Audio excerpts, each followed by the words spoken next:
किसान भाइयों, एक बहुत अहम मरहला है इसकी गन्नम की बुआई का। अब गन्नम की बुआई जो है का जो बहुत बड़ा रकबा है, ये या तो कॉटन के बाद गन्नम को लगाया जाता है या राइस के बाद।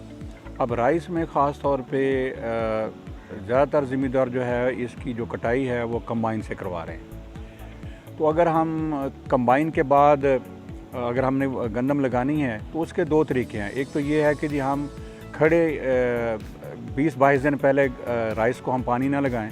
तो जिस वक्त कंबाइन हम करें तो कंबाइन से पहले हम खाद और बीज का चट्टा दे दें और उसके बाद हम इसके ऊपर जो एक राइस स्ट्रॉ चॉपर है उसका इस्तेमाल कर लें और पानी लगा दें, तो आपको बड़ी बेहतरीन पैदावार होगी। इससे आपकी लागत भी कम आएगी, आपकी पैदावार भी 15 से 20% ज़्यादा होगी और उसके ऊपर चूँकि चॉपर फैला देगा तो उस पर धूप भी कम लगेगी और उसका जर्मिनेशन या क्रॉप स्टैंड बहुत ही अच्छा होगा।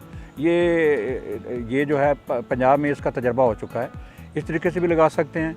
दूसरा ये है कि आप जो ज़ीरो टिलेज ड्रिल है, सुपर सीडर इस वक्त जो है ये अवेलेबल है और सुपर सीडर से आप जो स्ट्रॉ कंबाइन के बाद जो फील्ड है आप सुपर सीडर से इसकी बिजाई करवाएं, जो साथ ही साथ फर्टिलाइज़र भी डाल देगा और आपकी ज़मीन थोड़ी सी खोद के उसमें मुनासिब उसकी जो डेप्थ के ऊपर बीज भी डाल देगा, तो इससे आपकी पैदावार ज़्यादा होगी। कॉटन के बाद जो स्लैशर है, कॉटन स्लैशर है, उसका इस्तेमाल करके उसके रेजिड्यूज़ को उसी में इनकॉर्पोरेट कर दें। तो इस तरीके से आप गंदम लगाएंगे तो आपकी गंदम भी बेहतर होगी और उसके बाद आपका जो ऑर्गेनिक मैटर है ज़मीन में वो भी बढ़ेगा।